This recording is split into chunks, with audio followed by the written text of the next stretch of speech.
Hello student, today I am going to discuss part 8 of molecular basis of inheritance. In this part we will discuss about the process of transcription. The process of copying genetic information from antisense or template strand of DNA into RNA is called transcription. Actually, formation of RNA from a double-stranded DNA is called transcription. This process is called transcription. Only exception is that uracil is incorporated instead of thymine. RNA के अंदर thiamine की जगह पे uracil पाया जाता है और deoxyribose sugar की जगह पर राइबोज शुगर पाया जाता है.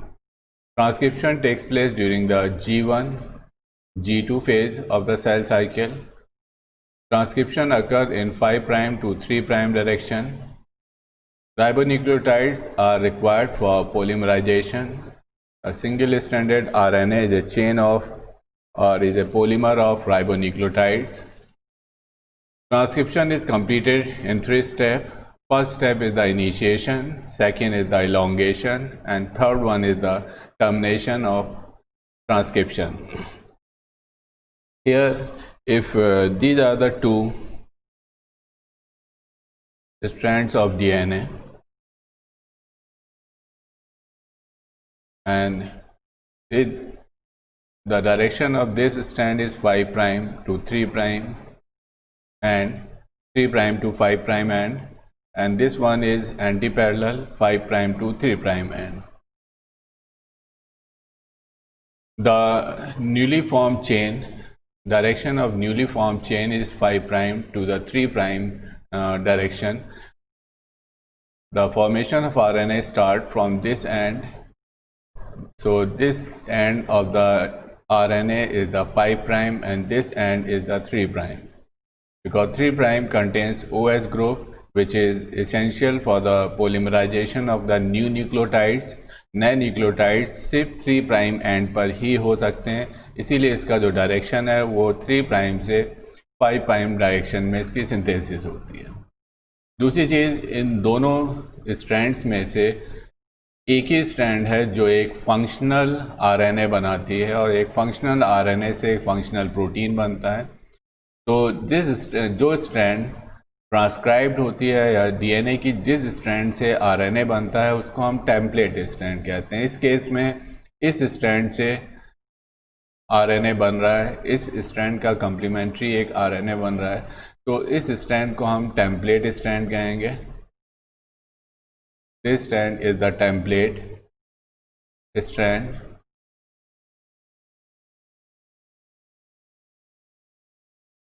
Antisense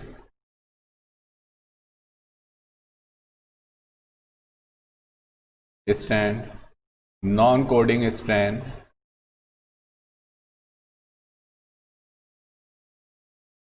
or negative strand.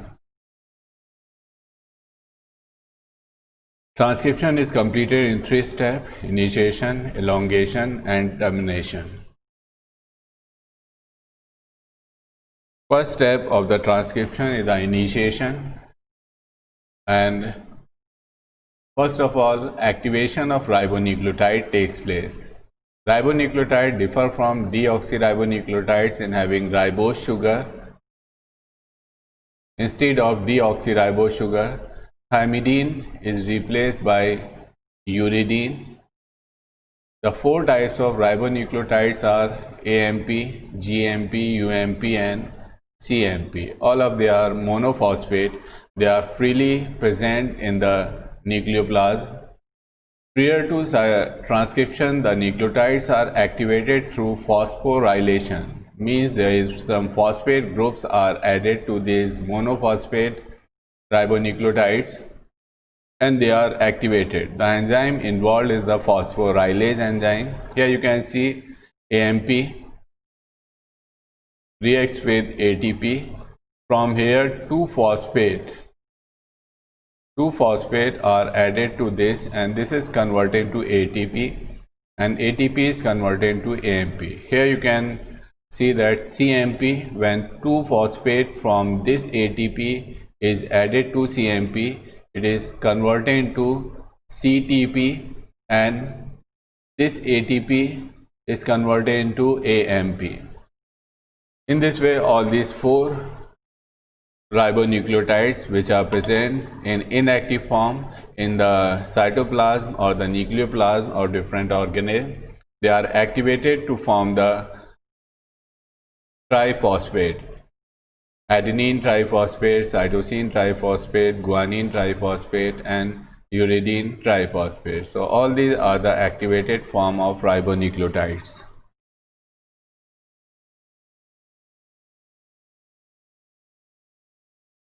Second step is the DNA template. On a specific signal, the segment of DNA having one or more cistron is transcribed. As we have discussed that out of the 2 strands of DNA, only one is transcribed, and that strand is known as either non-coding, template, antisense, or negative strand. Each DNA template has a promoter region, initiation site, coding region or structural gene, and a terminator region. So a DNA has the 3 regions. You can see here that first part is the promoter region, second part is the structural gene which is transcribed to form the RNA, and third part is the terminator where transcription stops. A promoter region has RNA polymerase recognition site.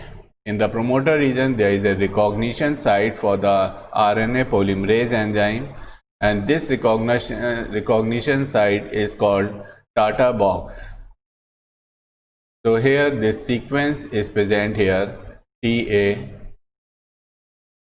TA, AT. These are the there are 6 nitrogenous bases are present in case of prokaryote, and 7 are present in case of eukaryotes. RNA polymerase binds to the promoter region. So during the initiation of transcription, the RNA polymerase bind here. It binds to this region. It recognizes the initiation site which is known as Tata box. So RNA polymerase binds to the promoter region and moves towards the 5' end of the template strand.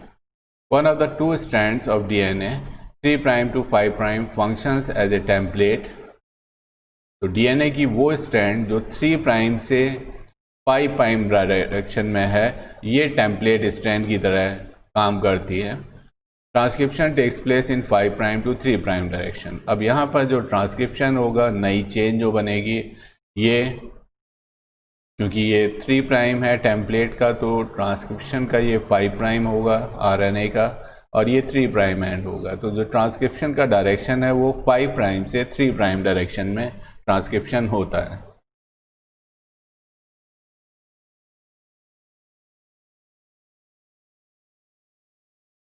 Eukaryotes में यहाँ आप देख सकते हैं कि ये this region is the promoter region, this region is the promoter region, and RNA polymerase binds to the promoter region because there is a recognition site is present which contains some specific sequence of nucleotides जिसको हम TATA box कहते हैं. तो इस TATA box वाले reason को promoter region कहा जाता है. प्रोमोटर रीजन से RNA पोलिमरेज बाइंड होता है. ये हम डिस्कस कर चुके हैं कि RNA पोलिमरेज के अंदर कुछ कमी होती है कि ये रिकॉग्निशन साइट को रिकॉग्नाइज नहीं कर पाता है और ट्रांसक्रिप्शन को कहीं से भी शुरू कर देता है और एक फंक्शनल RNA नहीं बनने देता है. लेकिन इस कमी को पूरा करता है sigma factor. At the time of initiation sigma factor associated with RNA polymerase, both of they are known together, they are known as holoenzyme. They can recognize the promoter region together. यानी RNA polymerase अकेले इस recognition sequence को recognise नहीं कर सकता है, जो TATA box है इसको आइडेंटिफाई नहीं कर सकता है, और इसको ज़रूरत होती है सिग्मा फैक्टर की। सिग्मा फैक्टर आरएनए पॉलीमरेज से अटैच होता है और इन दोनों के ग्रुप को हम होलो एंजाइम कहते हैं। ये होलो एंजाइम प्रोमोटर रीजन को रिकॉग्नाइज करता है और वहाँ पर अटैच होता है। अटैच होने के बाद जब इलोंगेशन होता है तो ये सिग्मा फैक्टर आप यहाँ देख सकते हैं कि ये डिसोशिएट हो जाता है। उसके बाद जो ट्रांसक्रिप्शन है अकेले आरएनए पॉलीमरेज करता है, यानी सिग्मा फैक्टर का काम सिर्फ आरएनए पॉलीमरेज की हेल्प करना है प्रोमोटर रीजन को रिकॉग्नाइज करने में। अगर सिग्मा फैक्टर आरएनए पॉलीमरेज की हेल्प नहीं करता है, ये यहाँ पर एब्सेंट होता है, तो आरएनए पॉलीमरेज इस प्रोमोटर रीजन से बाइंड नहीं होगा और ये आरएनए चेन को कहीं से भी, ये यहाँ से भी स्टार्ट कर सकता है, यहाँ से भी स्टार्ट कर सकता है, तो एक नॉन फंक्शनल आरएनए चेन बनेगी।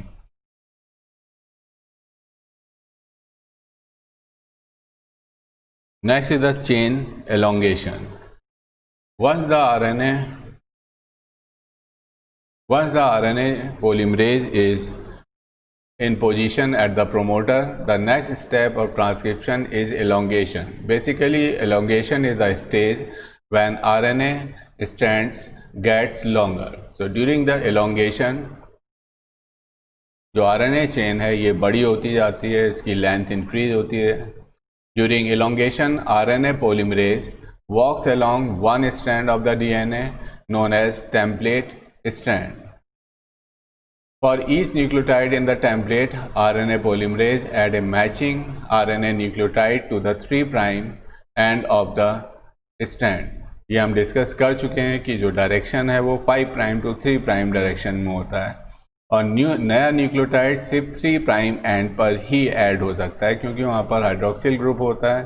जो नया न्यूक्लियोटाइड है उसका फॉस्फेट 3' एंड के साथ फॉस्फोडाइस्टर बॉन्ड बनाता है और वो एक चेन में ऐड हो जाता है।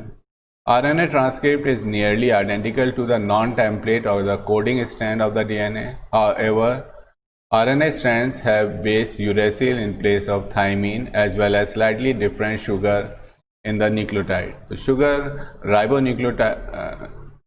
ribose sugar is present instead of deoxyribose sugar and U is replaced by T. Thymine is replaced by uracil. Chain elongation के वक्त जो एक्टिवेटेड राइबोन्यूक्लियोसाइड ट्राइफॉस्फेट थे, जिसे हमने देखा कि जो पहले इसमें 2 फॉस्फेट ग्रुप ऐड हुए थे, अब ये फॉस्फेट ग्रुप इससे अलग हो जाते हैं। राइबोन्यूक्लियोटाइड पॉलीमराइजेशन में यूज हो जाता है, आरएनए चेन बनाने में यूज हो जाता है और ये जो पायरोफॉस्फेट है इसकी हाइड्रोलिसिस होती है और ये एनर्जी प्रोड्यूस करता है।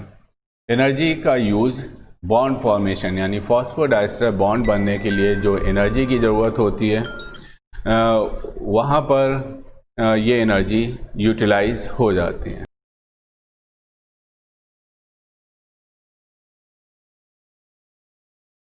Here you can see during the elongation, first thing is that this sigma factor dissociate from the RNA polymerase, इससे ये अलग हो जाता है। सिग्मा फैक्टर इम्पॉर्टेंट है रिकॉग्निशन के लिए कि ये प्रोमोटर रीजन को रिकॉग्नाइज करने में आरएनए पॉलीमरेज की हेल्प करता है, लेकिन उसके बाद ये हिंड्रेंस कॉज करता है। अगर ये इससे अटैच रह जाता है तो आरएनए पॉलीमरेज आगे की तरफ मूव नहीं कर पाता है, इसलिए इसका डिसोशिएट होना ज़रूरी है। तो during the elongation the sigma factor dissociate from the RNA polymerase and a complementary strand of RNA. RNA strand is complementary of the template strand is synthesized. यहाँ पर होता यह है कि सपोज ये एक DNA की स्ट्रैंड है, ये दूसरी स्ट्रैंड है। यहाँ पर अगर ये नाइट्रोजिनस बेसेस यहाँ प्रेजेंट हैं, यहाँ adenine, thymine, cytosine, guanine, adenine, thymine, cytosine, guanine और इसका डायरेक्शन 3' to 5' एंड है। और ये 5 प्राइम 3 प्राइम एंड है। तो ये एक डीएनए का मॉलिक्यूल है। यहाँ पर thymine, adenine, guanine, cytosine, thymine, adenine, guanine, cytosine. तो इस तरह से ये न्यूक्लियोटाइड्स यहाँ प्रेजेंट हैं। जब आरएनए पॉलीमरेज यहाँ पर पॉलीमराइजेशन करता है, सपोज ये आरएनए पॉलीमरेज है, क्योंकि ये एक टेम्पलेट स्ट्रैंड है,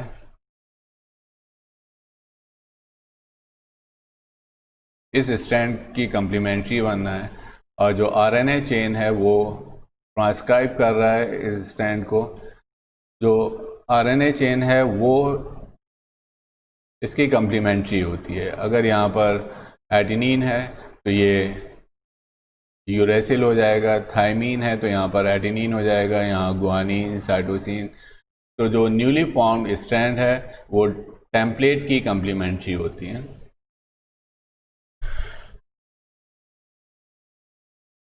next is termination. RNA polymerase will keep transcribing until it gets signals to stop. The processing of ending transcription is called termination. And it happens once the polymerase transcribes a sequence of DNA known as terminator. जैसा कि हम discuss कर चुके हैं कि किसी भी DNA में शुरू में यहाँ पर प्रोमोटर प्रेजेंट होता है और लास्ट में टर्मिनेटर प्रेजेंट होता है। टर्मिनेटर में कुछ स्पेसिफिक सीक्वेंसेस होते हैं और ये स्ट्रक्चरल जीन है। जब ट्रांसक्रिप्शन कंप्लीट होता है तो आरएनए पॉलीमरेज इस टर्मिनेटर रीजन में पहुंचता है, ये टर्मिनेटर है, और इस टर्मिनेटर रीजन में जो स्पेसिफिक सीक्वेंस है उसको रीड करता है और आरएनए सिंथेसिस वहाँ पर एंड हो जाती है, रुक जाती है। बैक्टीरिया के अंदर टर्मिनेशन दो तरह से होता है, एक रो डिपेंडेंट है और रो इंडिपेंडेंट है। रो डिपेंडेंट टर्मिनेशन में termination is the region of DNA that include the sequence that codes for the RNA binding site in mRNA as well as actual transcription stop point. Rho binds to the Rho binding site in the mRNA and climbs up the RNA transcript from 5' to 3' direction towards the transcription bubble where polymerase is present. When it catches up the polymerase, it will cause the transcript to be released and ending transcription.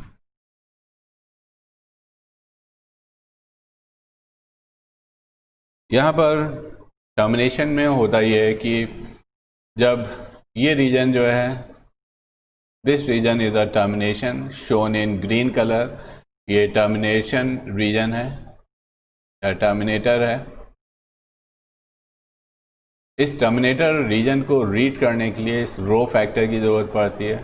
Row dependent termination में rho factor RNA polymerase के साथ इस terminator reason को read करता है और जो primary transcript है उसको रिलीज कर देता है और यहाँ पर ट्रांसक्रिप्शन रुक जाती है।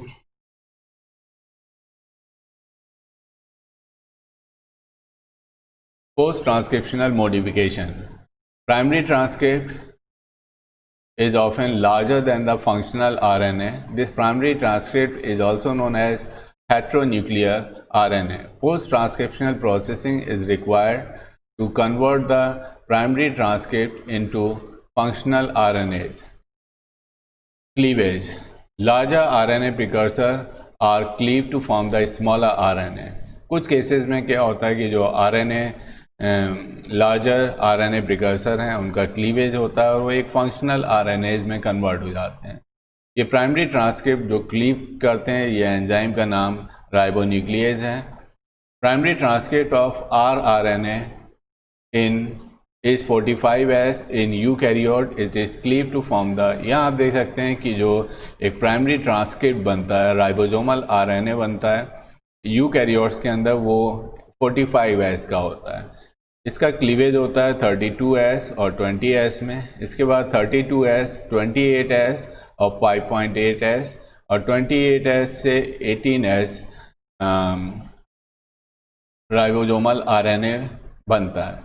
ये जो क्लीवेज के बाद जो आरएनए के फ्रैगमेंट्स मिलते हैं ये फंक्शनल आरएनए होते हैं। तो पोस्ट ट्रांसक्रिप्शनल मॉडिफिकेशन में जो इनएक्टिव प्राइमरी ट्रांसक्रिप्ट है वो एक फंक्शनल आरएनए में कन्वर्ट होता है और कुछ केसेस में ये क्लीवेज पाई जाती है। क्लीवेज के बाद ही वो फंक्शनल आरएनए बनाता है।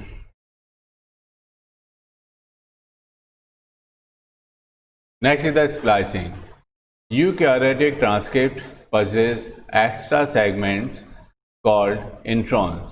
These are the intervening or the non-coding sequences. The functional coding sequences are exon. Introns do not appear in mature or processed RNA. Splicing is the removal of intron and fusion of exon to form a functional RNA. यहाँ पे आप देख सकते हैं कि ये जो introns हैं ये नॉन फंक्शनल पार्ट है, डीएनए का नॉन फंक्शनल पार्ट है। और अगर ये इंट्रॉन यहाँ पर होंगे और इससे एक आरएनए बनता है और आरएनए से प्रोटीन बनता है तो एक नॉन फंक्शनल प्रोटीन बनेगा।